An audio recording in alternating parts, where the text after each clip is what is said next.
চারটে নেবে? তাহলে 100 টাকা দিয়ে দিচ্ছি। এই চারটে ধরো, আলো চারটে দিচ্ছি। মুখের ভাষাটা এখনো স্পষ্ট হয়নি, কিন্তু জীবনে যে অভাবের কালো ছায়াটা স্পষ্টভাবে এসে পড়েছে সেটা কিন্তু এই ছোট্ট অর্জুনের বুঝতে বাকি নেই। মহাভারতে অর্জুনের পাশে শ্রীকৃষ্ণ ছিল, হয়তোবা এই অর্জুনের পাশেও শ্রীকৃষ্ণ আছে, না হলে এরকমভাবে একা একা ঘুরে ঘুরে একটুকু বাচ্চা চকলেট বিক্রি করা কি সম্ভব? মা অভাবের দায়ে ওকে বারাসাতে নামিয়ে দিয়ে যায়, সে চকলেট বিক্রি করতে যায় চাপাডালিতে। ও বারাসাতে স্টেশনে ঘুরে ঘুরে চকলেট বিক্রি করে। বাবা খুব অসুস্থ, হাঁটতে পারে না, পায়ে প্লেট বসানো।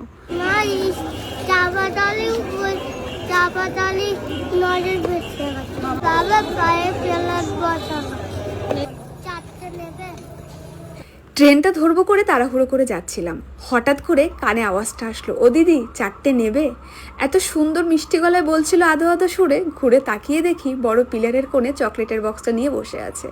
পা দুটো মশায় পুরো কালো হয়ে ঘিরে ধরেছে। তাহলে 100 টাকা দিয়ে দিচ্ছি। এই চারটে ধরো, আলো চারটে দিচ্ছি।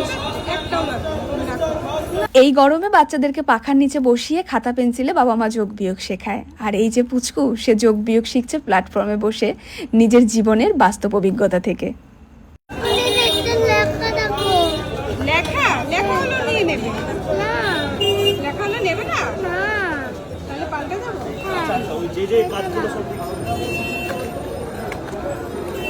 মশায় কামড়াচ্ছে না বাবা?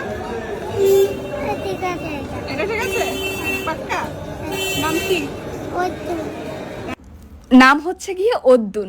না অর্জুন না, নাম হচ্ছে গিয়ে অর্জুন। টাকাটাকে খুব সুন্দরভাবে ভাঁজ করে নিয়ে পকেটে রেখে দিল। আমি জিজ্ঞাসা করলাম, বাবা কিছু খাবি? খুব অবাক মুখে আমার দিকে তাকিয়ে থাকলো।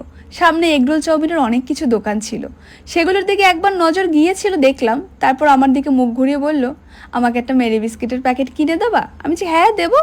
বলছে এটা বড় দেখে দেবা? আমি বলছি হ্যাঁ বড় দেখেই দেবো। তা আমার মনে প্রশ্ন জাগলো, এখনকার বাচ্চাদের এত অপশন থাকে, তারা তো মেরি বিস্কিটটাকে অ্যাভয়েড করে। তো আমি হঠাৎ করে বললাম যে তুমি মেরি বিস্কিটটা কেন খাবে? পরে বলল, ওটা তো সকালবেলা আমি খাই, তাই নিয়ে গেলে আমি প্রতিদিন সকালবেলা ওটা খেতে পারবো। ওর এই ছোট্ট মাথায় এত বড় হিসেবের কথা আমি শুধু হাঁ করে শুনছিলাম। চাউমিন এগরোল নিলে তো এখনই খেয়ে ফেলতে হবে, বিস্কিটটা নিলে ওটা প্রতিদিন সকালবেলা আমরা খেতে পারবো। ভগবান প্রত্যেকটা বাচ্চাকে এই শক্তিটুকু দিক যে বাবা মার সামর্থ্যটুকু বোঝে চলার, আর এটা বাবা মায়ের কাছে অনেক বড় পাওয়া। এখনকার দিনে বাচ্চাদেরকে সব কিছুতে আমরা এত অপশন দিই, জামা কাপড়ের অপশন, খাওয়ার অপশন, সব কিছুতে আমরা এত অপশন দিয়ে ফেলি না, ওরা কোনটা প্রয়োজন আর কোনটা অপ্রয়োজন সেই তফাৎটাই মাঝে মধ্যে বুঝতে ভুলে যায়। আর এই যে বাচ্চাটাকে দেখলাম চোখের সামনে, দেখে আমার বারবার একটা কথাই মনে হচ্ছিল, অভাব আর পরিস্থিতি মানুষকে এমন শিক্ষা দেয়, কম বয়সে তোমাকে এত ম্যাচুরিটি এনে দেবে যেটা তোমাকে হয়তো এই পরিস্থিতিতে না পড়লে মানুষ 15-20 বছরও এই ম্যাচুরিটিতে আসে না, যেটা ওর 5 বছরে চলে এসেছে। পরের ভিডিওতে অর্জুনের আর একটা ভালো দিক আমি তোমাদের সাথে শেয়ার করব। ভিডিওটা অনেকটা বড় হয়ে যাচ্ছে, তো তার সাথে সাথে এই আশা রাখি, মহাভারতে যেরকম অর্জুনের পাশে শ্রীকৃষ্ণ ছিল, ঠিক সেরকমভাবেই আমাদের এই অর্জুনের পাশেও যেন কোনো মানুষরূপী শ্রীকৃষ্ণ এসে দাঁড়ায়, যাতে ওর জীবনটা একটু পাল্টালেও পাল্টাতে পারে। অর্জুনবাবু কিন্তু বারাসাতে থাকে, স্টেশনে তোমরা দেখতে পাবে। যদি কারোর সাথে দেখা হয়, নিজের সাধ্যমতো একটু চেষ্টা করো পাশে দাঁড়াতে, তার সাথে সাথে মন ভরে আশীর্বাদ করো। নেক্সট ভিডিওটা কিন্তু অবশ্যই দেখো। টাটা সবাইকে।